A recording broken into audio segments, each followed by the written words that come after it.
applications. CEO Jensen Huang says everyone can be a programmer as generative AI will understand multiple forms of input, including speech. BHP Group teams up with Microsoft to improve copper recovery from its Escondida mine in Chile, the world's biggest copper mine, by using Azure's machine learning and artificial intelligence. Those were the headlines that we're tracking for you this evening. But on what's brewing today, Paisabazaar has reached an annualized loan disbursal rate of over 15,000 crore rupees in 15,000 crore in March this year. The startup, which is part of the PB Fintech Group, has registered a 76% yearly growth in loan disbursals in FY23. And that's not all. Paisabazaar's credit card business has grown over 180% on an annualized basis in the same month.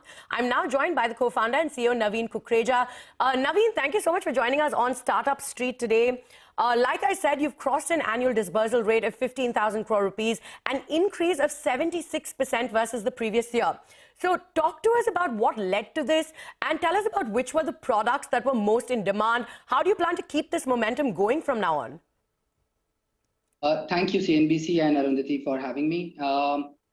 Like you said, that we've had a good growth in this year. But if you see the context of the industry, the lending industry has what we call as severe underpenetration. Even now, if you look at the number of credit card holders in the country, they're only about 7 crore or so unique credit card holders. So that's about 5% of the population. You look at the number of people who've access to organized lending, that'll be a similarly low percentage. So over the last few years, it's always been growing very rapidly, except for the shock year that we had in COVID, where everything went down. Post-COVID, one of the good things that's happened in industry, and that's helping us as a digital-first company, is the pace of digitization in the industry, where pre-COVID, everything was primarily offline. Now things are moving more and more digital, especially after the consumer applies for a loan or a card. So in that environment, both of underpenetration of the industry, where the industry grows at, let's say, has been growing at about 16-17% annually, a digital platform like us aims to and manage to grow at about 4x of industry growth. For us, that growth was very secular in the sense that it came from both personal loan and credit cards, which are our key products.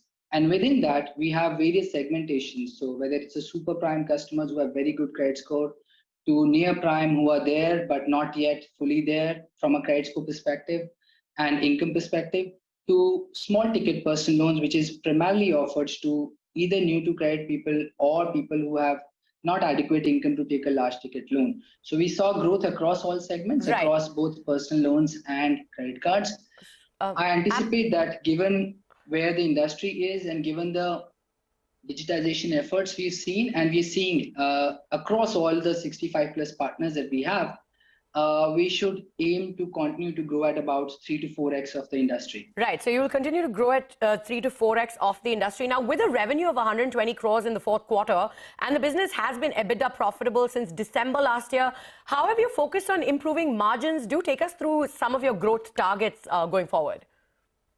Yeah, that's a great question. Thanks, Arundhati. So what happened was that in COVID, just to set the context, as a lending platform and a lending distribution platform, we saw as high as 90% drop in our revenue in a single month from March 2020 to April 2020. And that's when we realized that the industry was just not digital ready. And of course, the environment was tough, the country was locked down, etc. So the lending completely stopped in the country, the new lending, and all of our revenue was linked to new lending. What we did was 2-3 things. Of course, the country recovered because, like I talked about, the underpenetration, etc. So by end of 2020, the industry was recovering very, very nicely. Thankfully, the losses didn't pan out as the industry had initially feared, and the job losses, etc., were all very much in control. The macro parameters for the country were in comfortable zone. So that was one trigger. The second was that digitization, as it started for somebody like us, which is a digital first platform, as there is more digitization, the reason for consumers to go back, so the consumers come to us for comparing, looking at the best options.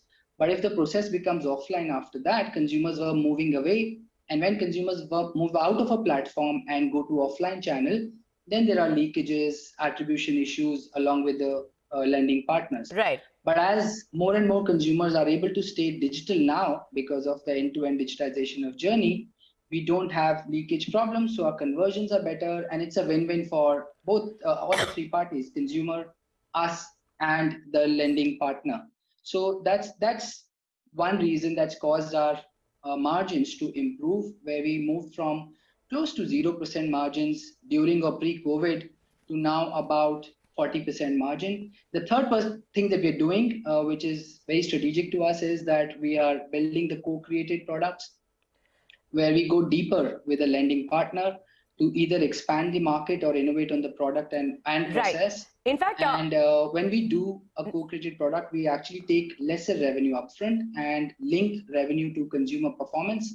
It aligns our interest even more with the lending partner. But what it also does from a margin perspective is that from a future perspective, the trail revenue or annual revenue comes at very, very high margin. So as that ratio keeps improving, I expect that our margins to be very stable at 40% now, and hopefully inch upwards as we go into the next year and post forward that. All right. Naveen, if you could quickly tell us now, you claim that close to 9% of India's credit inquiries take place on Paisabazaar, and you've issued over 4.6 lakh credit cards. Talk to us about your products and the penetration that you've seen. Sure. We issued 4.6 lakh credit cards in the year, but our run rate is about 5.3, 5.4 lakh cards. On the inquiries bit, like you said, we get about 20 lakh consumers coming and looking for a particular credit product, whether it's a personal loan, a credit card, home loan, loan against property, some kind of credit product. And because of our credit score product and the penetration we have there, we're able to estimate on what does that comprise of and how many people get the loan. So that's about, like you said, 9% of the country's unsecured credit inquiries are coming, which is a good thing for us as a platform whose first aim is to make sure that people are able to see all options in a very transparent fashion. And then we help them choose the right option, because remember, in credit, it's not necessary that the cheapest product is the right product for you, because you may not be eligible for that. It's a credit product at the end of the day. The lender needs to decide whether to give that to you or not. So the second important task for us as a marketplace is that we guide the customer on what's the right product. As long as we continue to invest in a brand and continue to increase this 9% to hopefully 15% and 20% over a medium to long term. And like I said, the macro part of the industry growing at about 15, 18%, and more players digitizing on our platform, we see that our market share should continue to inch upwards as we grow faster than the industry. All right, so you expect your market share to only increase upwards. All right, Naveen, thank you so much for joining us on the show today, but we're completely out of time and we wish you all the best going forward. Thank you. Thank you so much for having me. Thanks. Moving on, cross-border payment solutions platform XFlow has backed $10.2 million as part of its pre-Series A funding round. Now, the round was led by Australian venture capital firm SquarePeg. The round also saw participation from Lightspeed, General Catalyst, and more strategic ventures. The startup will use the funding to fuel growth, strengthen its tech stack, and expand its product offerings. And joining us now to discuss the fund allocation plan and the growth story is Anand Balaji, the co-founder and CEO of XFlow. Anand, thank you so much for joining us on the show today. Now, you're a financial services and infra firm that simplifies the cross-border payments experience for businesses. So talk to us about the various products you have on offer, the pain points that you're essentially trying to solve. Thank you. First of all, thanks for having me. Really quickly, what we want to solve for businesses is to make cross-border payments essentially painless. That's really what we are trying to do. So we want to make it fast, simple, reliable, and cost-effective.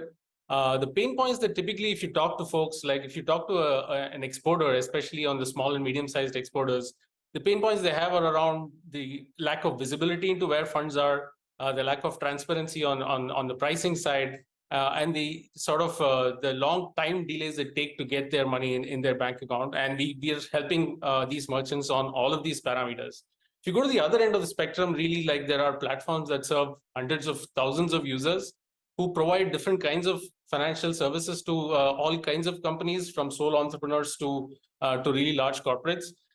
They are unable to offer cross-border payments as an offering today in their stack. And so XFlow essentially has built a simple set of APIs and developer tools that today those platforms can sort of take in and integrate cross-border payments into their offering for all their customers.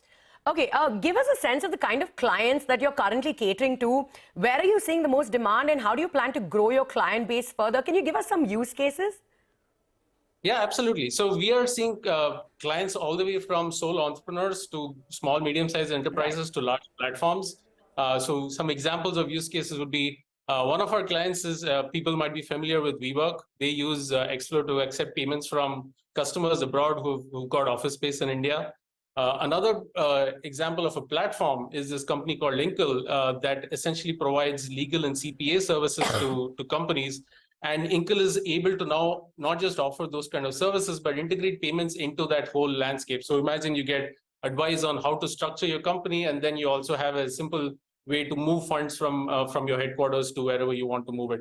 So these are the kinds of examples and use cases we are seeing.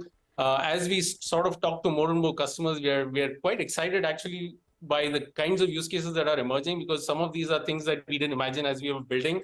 But now that we have the API and the infrastructure available, we are seeing more and more very unique businesses come in, people providing cash management services to really small companies, people providing neobanking services to sort of small, medium enterprises. So they're all hungry for being able to integrate cross-border payments into that in a simple and cost-effective way. Right. Let's talk about the fundraise then. You raised about $10 million, a little over $10 million in your pre-Series A round, and you want to use these funds to expand your product capabilities and support more currencies and local payment methods. So talk to us about these new products in the pipeline and the new currencies you're looking to support. So tell us a little bit about that. Yeah, so in terms of when you talk to our customers always want as many currencies as we can support as possible. So we've started with a small set, but our intent is to expand it to at least 30 more different currencies that they can accept payments from across the world. We also want to help people accept payments from their customers in their local payment methods. So it's a very classic payments requirement where if I'm sending you an invoice and you're in the US, you want to pay using local bank transfers there. And so we will sort of expand the bouquet of payment methods we have across different countries where we can help our customers accept payments from. Those are the two key product investments we're making to sort of make life simpler for our customers. All right. And what about revenues? What are you currently clocking? Where do you hope to end this year? And what's profitability looking like? How do you plan to grow these revenues as well? Great question. So we are still pretty young in our journey. So we're not really like focused on the large numbers, but enough to say that we are now servicing dozens of customers. We've already processed millions of dollars of transactions since we launched our first product in November 2022. We are hoping to sort of keep investing in growing the market in India in the near term and sort of make sure that we actually help more and more Indian businesses use XFlow in the near term, and in the medium to long run also expand internationally. So we definitely expect to grow our revenue 3x year over year for the next 3 years. All right, so grow 3x year over year. But like you pointed out, you're also looking in the medium to long term to move into other international markets as well. So what are the countries you're looking at? And what about regulatory compliances when you move to newer geographies? Great question. And that's actually one of the pain points that our customers have. And that's the reason why we want to build that infrastructure where we take away and abstract away some of those pain points. So we are evaluating a bunch of different geographies where we can actually add value to customers. And surprisingly, we are finding most geographies where we even thought cross-border payments is not such a painful experience is actually pretty painful. So we will evaluate and launch our product in all markets that where we can go and add significant value. We are in the process of evaluating the regulatory landscape in each of those markets. Like you correctly identified, this is an incredibly important yet difficult piece that a lot of companies face. And if we can build that infrastructure, if you will, then it makes it very easy for companies to access payments in all these markets. Absolutely. So regulatory compliance is being the biggest pain point for you over there. But Anand, thank you so much for joining us on the show. We're completely out of time and we wish you all the best going forward. Thank you, Arundhati. On that note, it is time for us to head into a short break. But coming up, run, don't walk, says NVIDIA CEO on AI adoption by companies and individuals. Highlights from that speech on the other side. Stay tuned.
Running for food, or you are running from being food. That's the word coming in from Jensen Huang, the founder and CEO of NVIDIA, during a commencement speech he gave to students of the National Taiwan University.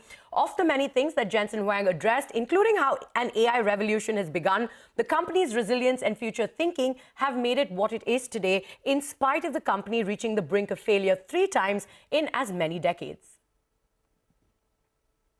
What will you create? Whatever it is, run after it like we did. Run. Don't walk. Remember, either you're running for food or you are running from being food. And the fast pace with which technology is evolving has seen the invention of many things. As Huang pointed out, in the last 40 years, he said, and I quote, "We created the PC, internet, mobile, and now an AI era." He emphasized on how the AI we see now will be revolutionized, reborn, and ready for new ideas. We are at the beginning of a major technology era, like PC, internet, mobile, and cloud. But AI is far more fundamental because every computing layer has been reinvented. From how we write software to how it's processed, AI has reinvented computing from the ground up. With the accelerated pace of AI development, the scope for AI to create new jobs will go up and bring forth jobs that never existed, such as prompt engineering, AI factory operations, and AI safety engineers. He said, and I quote, "Agile companies will take advantage of AI and boost their position. Companies less so will perish." Huang made a categorical assertion that while some worry about artificial intelligence taking away jobs, he said that it won't actually be AI, but someone who is an expert with AI, that's the person that may take away your job. AI has opened immense opportunities. Agile companies will take advantage of AI and boost their position. Companies less so will perish.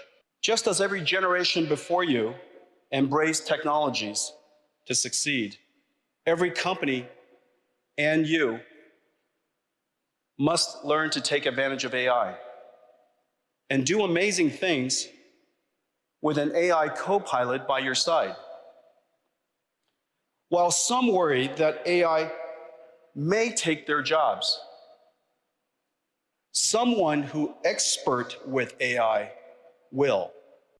By almost touching $1 trillion, NVIDIA became the 7th company in the world to reach $1 trillion market value. The firm's stock also rallied over 25% last week, courtesy and optimistic financial earnings, which calls out high chip demand because of the AI boom. Now, the huge numbers are unparalleled, and only Apple and Amazon have managed to reach such a feat in the past. He ended his speech by saying, "Either way, run, and for your journey, take along some of my learnings, that you will have the humility to confront failure, admit a mistake, and ask for help." End of quote.